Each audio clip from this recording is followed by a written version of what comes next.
Então vamos para a questão 3 da lista de termodinâmica. Um trabalhador despeja 1,250 kg de chumbo derretido a temperatura de 365 graus Celsius em 0,5 kg de água a uma temperatura de 75 graus Celsius em um balde isolante de massa desprezível. Supondo que não haja perda de calor para o meio ambiente, calcule a massa de chumbo e a água remanescente no balde quando os materiais houverem alcançado o equilíbrio térmico. Bom, essa é uma questão que há uma mistura de materiais a temperaturas diferentes. Então eu retirei os dados aqui, né? O chumbo eu vou usar o índice 1, então coloquei a massa, a temperatura, né? A temperatura aqui eu converti de graus Celsius para Kelvin, embora não precisasse, mas eu converti porque se a gente olhar aqui na nossa lista de exercícios, os dados que foram dados, a gente tem aqui, né? Bom, a gente tem aqui é Kelvin, né? E como fala de variação de temperatura, a variação em Kelvin e a variação em graus Celsius é a mesma, tá? Mas pelo calor específico, né? Deixa eu baixar um pouquinho aqui. Por essa tabela de calor específico não ia dar diferença, porque a variação de temperatura, como eu falei, em Kelvin e graus Celsius seria a mesma. Mas o ponto de fusão aqui do chumbo foi dado em Kelvin, então para não ficar convertendo de Kelvin para graus Celsius, eu já vou passar graus Celsius para Kelvin aqui, vamos trabalhar tudo com Kelvin, né? Para não misturar as unidades. E também coloquei aqui como índice 2 da água, a massa da água, a temperatura inicial da água aqui, né? Também coloquei para Kelvin, né? 75 graus Celsius dá 348 Kelvin, né? O chumbo lá era 678. E ele pergunta qual que é a massa remanescente, né? Bom, quando eu pegar um balde com água, né? E jogar chumbo derretido aqui dentro, né? Acho que foi essa situação que ele falou. Então, o chumbo vai... Eu consegui verificar aqui, já vou mostrar como, que o chumbo vai se solidificar e parte da água vai evaporar daqui, né? Então, aí ele quer saber qual que é a massa do chumbo, né? Mais a massa final da água que vai ficar ali dentro, a água que não evaporou, né? Por que eu cheguei à conclusão que vai acontecer isso aqui? Há uma certa intuição de que vai acontecer isso aqui, né? Mas a gente pode ir calculando. Por exemplo, o chumbo aqui, né? O chumbo... para ele ir da fase líquida, né? Ou seja, ir dos 638 Kelvin para o ponto que ele começa a solidificar, ou seja, o ponto de fusão, que é 600,5 Kelvin, ele vai passar uma transformação aqui, né? De calor específico, né? Então vai ficar M1 vezes o calor específico vezes a variação de temperatura. ΔT sempre é temperatura final menos inicial. Então, a temperatura final é a temperatura que esse líquido vai chegar à menor temperatura, no caso, quando ele vai começar a solidificar, que é a temperatura de fusão, que é o 600,5, como a gente viu na tabela. Menos a temperatura inicial, que foi a temperatura que foi dada, a temperatura com a qual o chumbo derretido estava, né? Então, nessa continha aqui, nós vamos ter um valor de 6.000 e poucos joules, né? Menos porque é a temperatura final, menos a inicial que dá negativo, ó. Menos porque o chumbo vai perder esse calor vai ser passado para a água, né? O chumbo vai esfriar, no caso deu menos, né? E a água vai esquentar. Depois, a parte de calor latente, onde tem transformação de estado, ou seja, o chumbo vai estar passando do líquido para o sólido, ele vai estar solidificando, nós temos a massa vezes o calor latente, né? O calor latente de fusão. Olhando aqui na tabela também, o calor latente de fusão do chumbo, ó, é 24.500, né? 24,5 vezes 10 na 3, né? Dá 24.500. Então, eu já coloquei aqui, 1,25 vezes, né? Ele vai perder esse calor, então, esse calor latente, né? Então, é menos 24.500, né? Vai dar menos 30.625 joules. Então, eu coloquei aqui, né? Certo? E depois que todo o chumbo virou sólido, esse sólido vai resfriar. Eu coloquei aqui, eu fiz o cálculo, né? MC1 ΔT1, aqui é o mesmo calor específico de antes, né? O 130 ali, vale para líquidos e sólidos, né?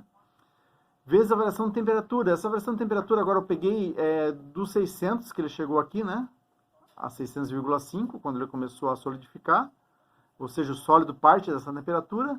Eu coloquei até uma temperatura final aqui, ó, a temperatura final menos inicial. Coloquei a temperatura final 373, que é a temperatura de vaporização da água. Então, considerando que esse sólido, né, o chumbo ali, o sólido resfriando, ele vai vaporizando a água, tá? Então, coloquei 373. Então, até chegar à temperatura em que a água começa a vaporizar, ele dá aqui menos 36.968 joules aqui, né? Então, ele vai perder mais essa quantidade de calor aqui. Então, perde 6.000, 30.000, 36.000. É mais ou menos essas ordens aqui que ele está perdendo de calor, né? O sólido aqui, esse 36.000, é só até chegar, né, à temperatura que a água começa a vaporizar. Pode acontecer o caso dele vaporizar toda a água, né, e sobrar só o chumbo. Mas a gente vai ver que não é o caso. Por que não é o caso? Porque a água aqui, ó, ela está líquida, né? A temperatura que ele fala inicial de 75, se não me engano, deixa eu ver aqui em cima, né? Aqui 75 graus Celsius, que é o 348 Kelvin. Então, eu vou ter aqui a temperatura final, 373 Kelvin, né? Que é o 100 graus Celsius, né? Que é a temperatura do qual o líquido começa a vaporizar, né? Menos o 348, que é o 75 graus Celsius, né? Então, a gente fazendo essa continha aqui, a massa da água, aqui é o calor específico da água, também dado aqui na tabelinha, né? Calor específico, 4.180 joule por quilograma Kelvin, né? Estamos calculando aqui no sistema internacional. Então, aqui nós temos um resultado da água, né? Para ela passar, então, de 75 para 100 graus Celsius, ela vai pegar do chumbo, né? Absorver, digamos, né? 52.250 joules, né? Ok, então, esses valores aqui superam isso, então, realmente a água vai começar a vaporizar. Daí, se eu calcular aqui, ó, quando a água passa do líquido para o vapor, ou seja, quando a água começa a vaporizar, eu coloquei um M2 aqui total, como se toda a água vaporizasse, né? E o calor latente aqui de vaporização da água, perceba aqui, então, ó, a água tem o calor latente de fusão e o calor latente de vaporização, que é grande, olha só, comparado com os outros, né? É 2.256 vezes 10 na 3, né? Então, é 2.256.000. Fazendo toda a massa da água, então, vezes esse 2.256.000, né? Ou seja, metade disso é 1.128.000 joules. Pode ver que isso aqui passa muito dos valores do chumbo aqui, ó, né? Até o chumbo chegar até os 100 graus Celsius aqui, né? Então, isso quer dizer que essa caloria que essa quantidade de calor que o chumbo está perdendo, ela não vai conseguir vaporizar toda a água, vai vaporizar parte da água. Por isso que eu sei, então, que eu não vou usar toda a massa aqui. E sim, aqui nós vamos ter uma parte o quê? Nós vamos ter só a parte da massa da água que foi vaporizada, a água que vai evaporar, né? Vezes o calor latente da água. Então, essa massa da água que vai evaporar, a gente não sabe quanto que é. E o calor latente da água aqui. Então, nós temos todos os valores, mas nós temos a gente não vai usar esse valor aqui, né? Porque ela passa, né? Então, nós vamos usar isso aqui. E nós temos uma incógnita, que é a massa da água que vai ser evaporada aqui, né? Vaporizada. A gente sabe que o balde, então, não permite a troca de calor, ou seja, a mistura, né? Ela é igual a zero, não vai perder calor para o ambiente externo. Isso quer dizer que o calor do chumbo mais o calor da água tem que dar igual a zero. O do chumbo são esses valores aqui, este e este, né? Para chegar até 100 graus Celsius. Depois a água fervendo, ela não sai do grau Celsius, né? Então, essa parte que vai vaporizar aqui, ela vai manter a temperatura final a 100 graus Celsius, né? Porque não vai vaporizar toda a água para aumentar além de 100 graus Celsius. Então, esses três calores aqui são os três, né? Que o chumbo passa do líquido até a temperatura de fusão. Depois, aqui a mudança de estado do líquido para o sólido. E aqui, para o chumbo chegar até a temperatura de grau, o sólido, né? O chumbo sólido chegar até a temperatura de 100 graus Celsius, que é a temperatura ali de vaporização da água. Mas, né? Essa quantidade de calor aqui, que é a quantidade de calor para a água chegar a 100 graus Celsius e começar a vaporizar. E aqui, o calor latente, né? A massa da água que vai vaporizar, um pouquinho da água ali que vai vaporizar, vezes o calor latente de vaporização, igual a zero, né? Então, resolvendo isso aqui, né, isolando a massa de vaporização da água, você vai chegar a um valor de 0,095, né? Não coloquei aqui, quilogramas. Né? Deixa eu... A caneta está falhando aqui. Quilogramas. Então, essa é a quantidade de água que vai evaporar.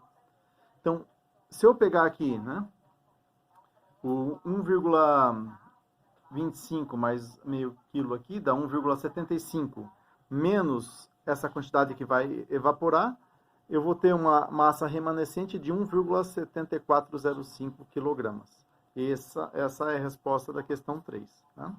Se vocês resolverem achar algum errinho aqui de conta, vocês me avisem, tá? Mas eu dei uma revisada, acho que as continhas estão certas, então esse é o valor da massa remanescente, porque essa é a quantidade da água que vai evaporar.